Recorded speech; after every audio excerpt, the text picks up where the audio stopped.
Қалайсыздар, жасымақтан, яғни чечевицадан үнемі сорпа жасай бергенше қою тамақта жасап көрейік. Мен жасап көрдім, өте дәмді шықты. Сіздермен де жасау жолын бөлісейін.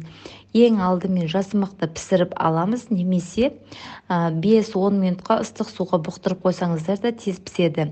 Одан кейін блендермен езіп аламыз, ал тапаға жуаны және ұзынша етіп туралған сәбізді қуырып аламыз. Одан кейін жасымаққа салып, жасымақпен қоса қайтадан майға қуырамыз. Мен жылқы майын пайдаланамын. Үнемі жылқы майы өте пайдалы май.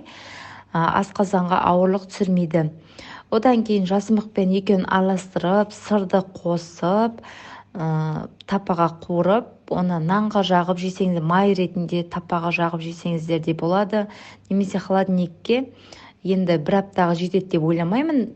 1-2-3 күнге азанға, завтракке соны май ретінде нанға жағып жесеңіздер өте пайдалы. Шынымен де дәмі ерекше болды. Балаларым сүйсініп жеді. Ас болсын, лайк басуды ұмытпаңыздар.